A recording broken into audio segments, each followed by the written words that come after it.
The creepiest thing you will see today. This giant 17-foot snowman made by two Scottish children in 1967.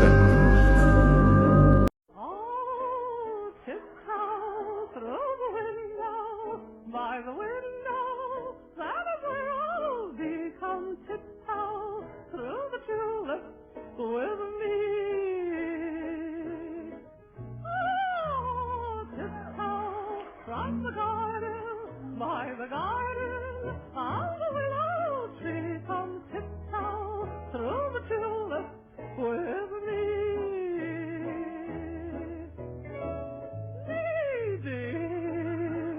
In flowers we'll stray, we'll keep the...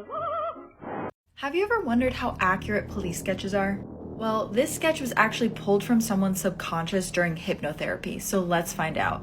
In 1960, 4 teens were camping in Finland, and the last thing that this guy remembers was falling asleep. When he woke up, he was in the hospital, and he learned that he and his friends were attacked through the tent and that none of his friends had survived. The only thing was that teen, Nils Gustafsson, didn't remember a thing after falling asleep that night. And honestly, that caused a lot of people to think he was responsible for his friends' deaths. So Nils goes to hypnotherapy to see if he can recall anything from that night, and during hypnosis, he starts remembering a face. This is what he described to the hypnotherapist as the person who attacked him and his friends that night. And while this is happening, this man gets admitted to the hospital. He has splotches of red all over his clothes, and the nurses said it looked like he had been running through the woods. And I'm sure you probably see it, but this caused him to be the lead suspect. I cover the whole story this week on the podcast, which has so many twists and turns, including what this guy has to do with the story, so make sure you check it out.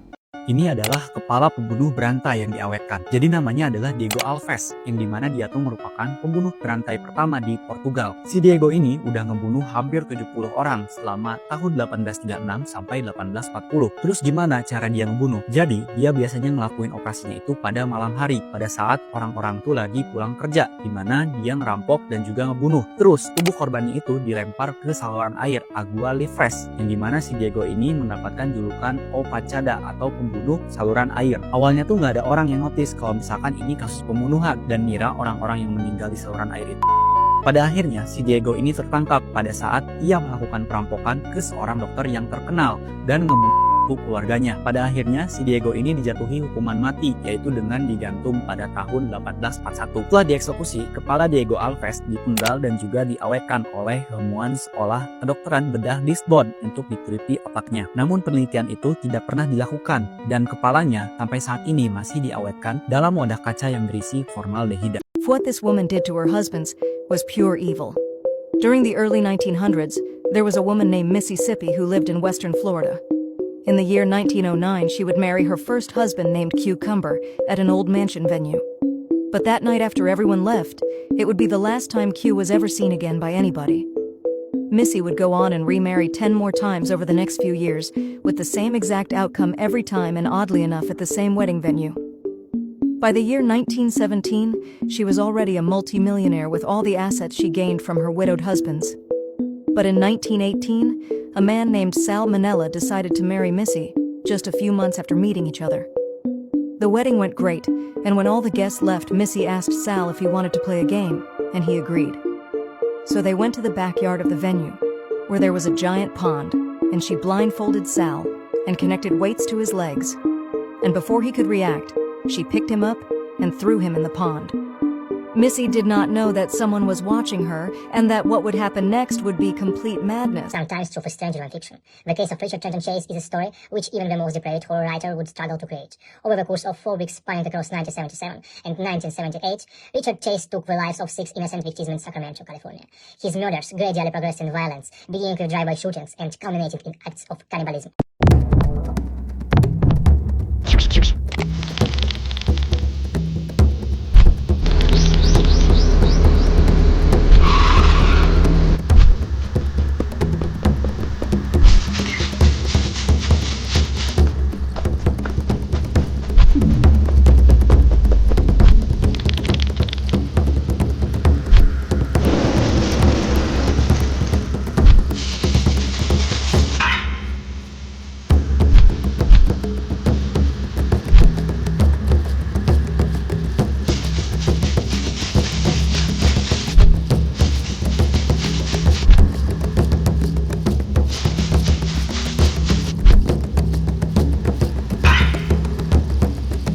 In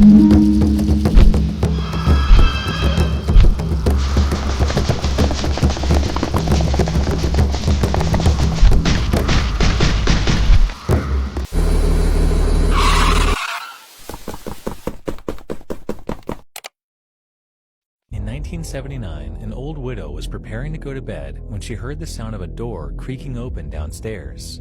Assuming it was her daughter who had a spare key, she walked toward the noise without hesitation. As she reached the kitchen, she was confronted by two middle-aged men standing in her living room. One of the men stepped forward, forcing her to keep quiet, while the other demanded to know where she kept her valuables. The widow calmly told them she had nothing of value, and after an exhaustive search, they confirmed her claim. Frustrated, the men sat at the kitchen table trying to plan their next move.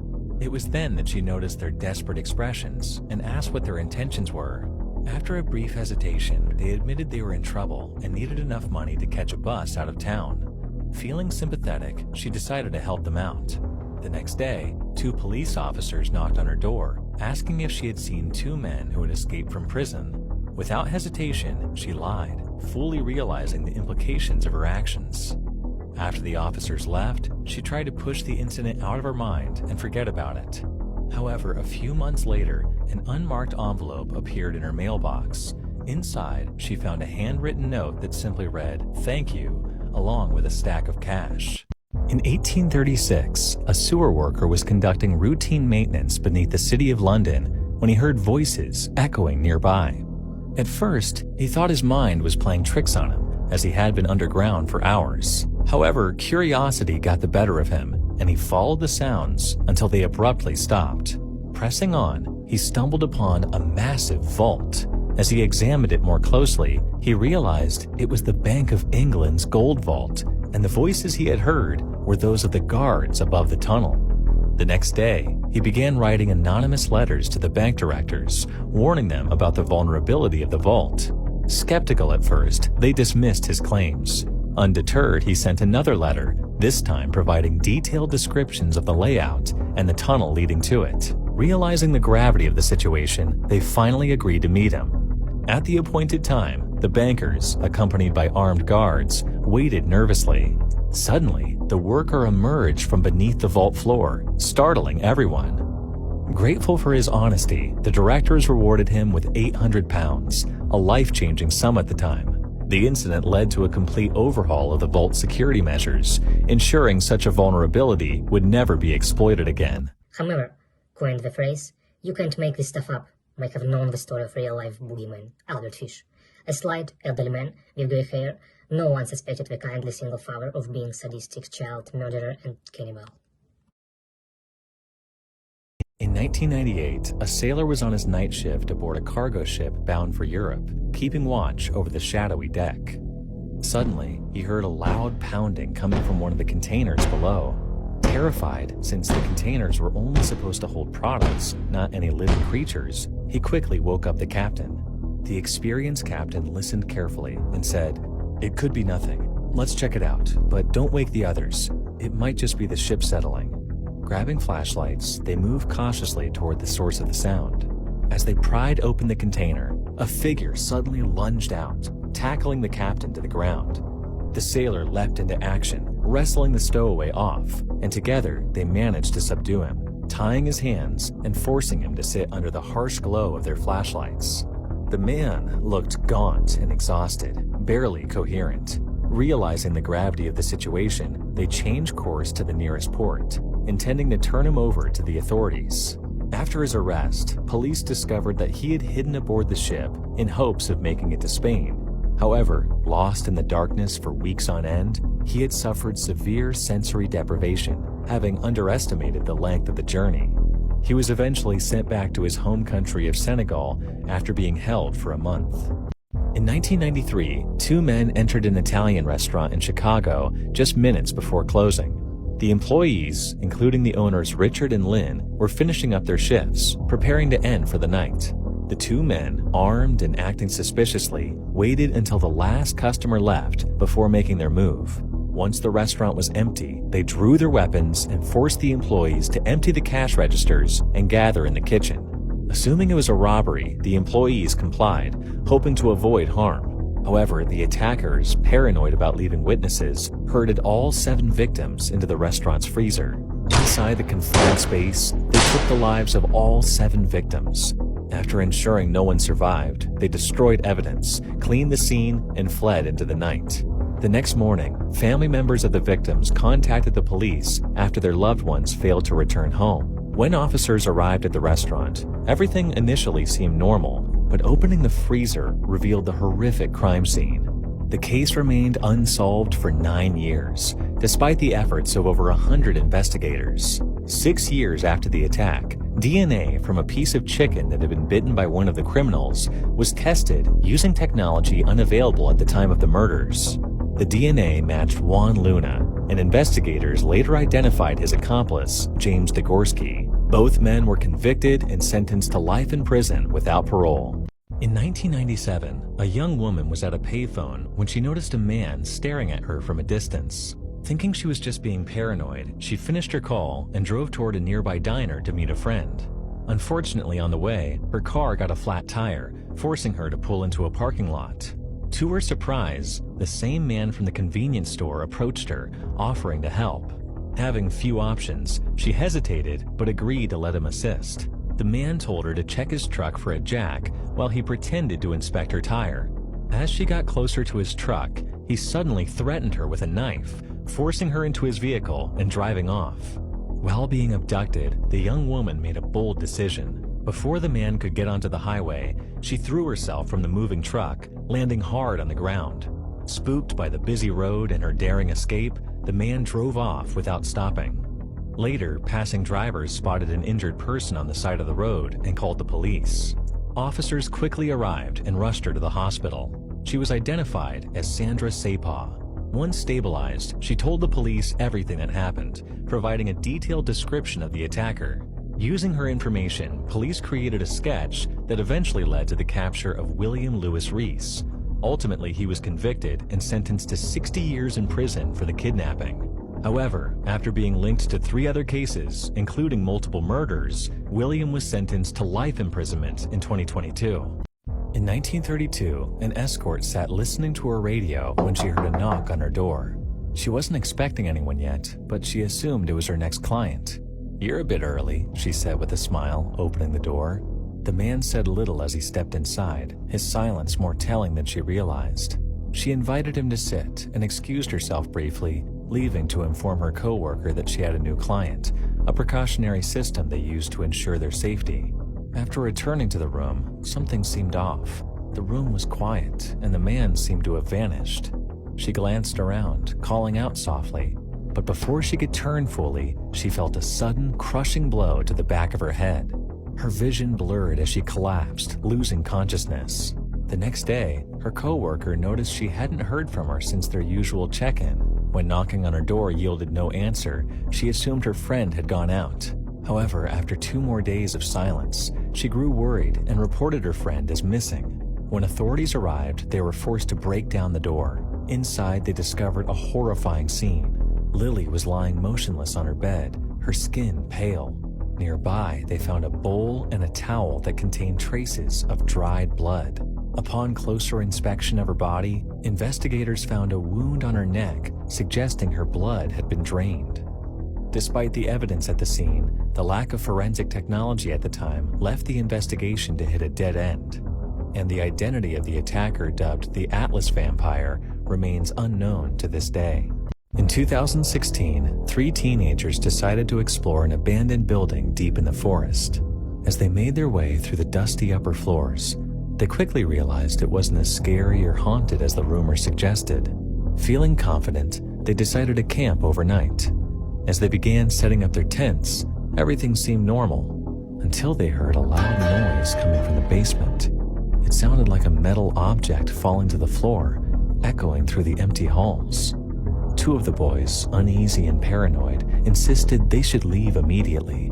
"What if someone else is here?" one of them asked. After some debate, they agreed to check the basement first and continue their stay if nothing seemed out of place. When they reached the basement, the beam of their flashlights revealed a curtain hanging across one of the doorways. Hesitating at first, one of them lifted up the fabric, only for this to happen. Sao? Hai anh rồi. Lebih sila dia nak ya. Nggak boleh sini dia sini kau. Kerja. Terrified, the boys bolted out of the building, not daring to look back or see what had made the sound. Later that night, they reported the encounter to the local police station.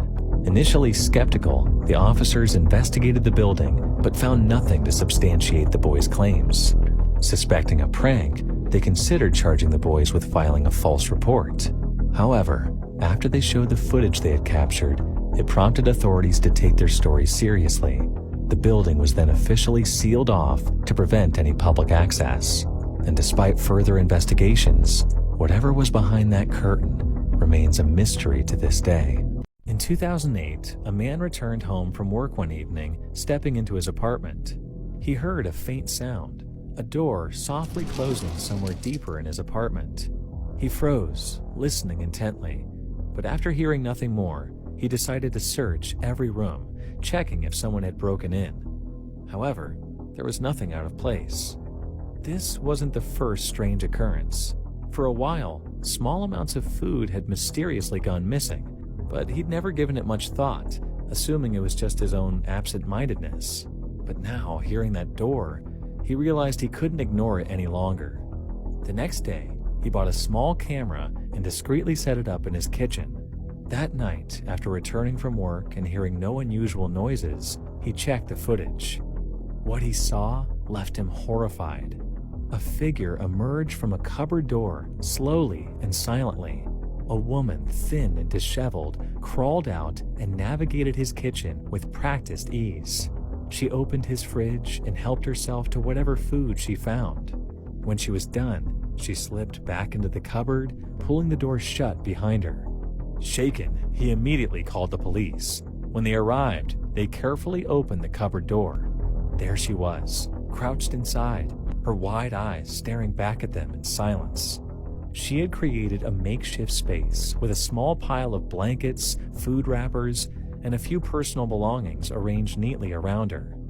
The officers arrested her, later discovering she was homeless and had been secretly living in the man's house for an entire year.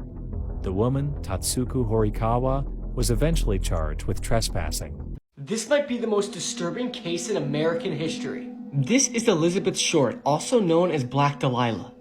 She was an American woman who was found murdered in a park in Los Angeles, California. Her case became highly publicized because of the gruesome nature of the crime, which included the mutation of her corpse and her body being completely drained of blood. On the morning of January 15th, 1947, Elizabeth Short's naked body, severed in two pieces from the waist, was found in a vacant lot on the west side of South Norton Avenue, in the neighborhood of Leimert Park. At the time, Leimert Park was largely undeveloped. Elizabeth Short's mutilated body was severed at the waist and drained of blood, leaving her skin extremely pale. Medical examiners determined that she had been dead for around 10 hours prior to the discovery, leaving her time of death either during the evening of January 14th or the early morning of January 15th. Her body was completely washed by the killer, and she had knife slits from the corner of her mouth all the way to her ears like the Joker. As I said before, her body was cut in two, and the lower half of her body was positioned a foot away from the upper, and her intestines had been tucked neatly beneath her buttocks. Her corpse had been posed with her hands over her head, her elbows bent at right angles, and her legs spread apart. The crazy thing is, they weren't able to find a single droplet of blood at the crime scene anywhere. Also, they came to the conclusion that she was completely alive and conscious when she was cut in half. Whatever you do, don't Google her name because you will see the picture of the crime scene, and it's absolutely disturbing and just unsettling. I saw this photo not too long ago for the first time in a while, and it stuck with me for a couple of days. This case is extremely inhumane, and let me know what you think about it. Ted Bundy, the charming killer. He was charming, he was intelligent, and he was one of the most dangerous serial killers in history. His name, Ted Bundy. From 1974 to 1978, Bundy hunted women across 7 states, using his good looks and charisma to lure victims into his deadly trap. His technique? Deception. He pretended to be injured or posed as a police officer, gaining trust until it was too late. Women vanished, one after another. Their remains were later found in forests, rivers, and shallow graves. Families were left shattered. Communities lived in fear, and the nation was gripped by the horror of his crimes. That car, a tan VW Beetle, became a mobile prison for Bundy's victims. But one woman, Carol DeRonch, fought back. She escaped Bundy's car and reported him. Her testimony led to his first arrest. In 1976, Bundy was convicted of kidnapping. But before he could face trial for murder, he escaped, twice. After his second escape, he made his way to Florida, where his crimes turned even more brutal. Bundy broke into the Chi Omega sorority house, attacking 4 women in under 15 minutes, beating, strangling, and biting them. 2 survived. His final victim, 12-year-old Kimberly Leach, was abducted in February 1978. Her body was found weeks later. Bundy was finally caught in Florida, and this time he couldn't escape. His trial was a spectacle. Bundy, ever the manipulator, defended himself, but the evidence was overwhelming. In 1979, he was sentenced to death for the Chi Omega murders. After a decade on death row, Bundy finally confessed to over 30 murders, but the true number remains unknown. At 7:16 a.m., Bundy was executed in the electric chair. Outside, people celebrated, holding signs, "Burn, Bundy, burn." But even in death, the question remains, how many victims were never found? This is a true horrifying story, part 25. Warning, this is not a joke. The information that's going to be shared is dangerous and life-threatening. Do not, under any circumstance, commit the actions that will be narrated. This is the world's most dangerous book ever, Shams al-Ma'arif. This book was written by Ahmad al-Buni in the 17th century. But technically, the author of this book is not a human being. I never did and will never read this book. And this is your second warning. Do not read this book. Ahmad al-Buni practiced black magic, and he was in contact with the most powerful jinns and demons before he passed away. The jinns were the authors of this book. The elder generations, like our moms and dads, have heard about this book, and they were warned by it. There are thousands of horrifying stories of people who read this book. Shams al-Ma'arif explains everything about black magic, how to get in touch with the world of jinns, how to marry a jinn, and the sacrifices you have to do for the devil, and much more. Unfortunately, this book can be easily found online. One day, a Saudi Arabian man that read hundreds of books for a living decided to read this book specifically out of interest and love for all books, without fearing the consequences behind it. He reached the chapter that teaches readers how to get married to a female jinn. He laughed about it. He tried the ritual to experiment it. The first night after finishing the whole book and completing the marriage ritual, he felt someone breathing next to his face. And on the second night, he felt a hand touching his feet. And on the third night, he heard her voice. The man was officially locked in a marriage with a demon. 5 years go by. He met a normal, beautiful woman that he fell in love with, and they both decided to get married. A week before the wedding day, the bride, the bride's parents, and the groom's parents all pass and die in 3 different car crashes. These are the consequences behind this book. And it's also known from many stories of people that have died from reading the first few pages. If you don't finish reading the book, you will get killed. All my stories, all of them, are true incidents that happened one time only. But this book is a product that is permanently available online. I beg you, do not go anywhere near Shams al-Ma'arif. This video is to educate you on the dangers behind this book. Do not go anywhere close to the world of jinns.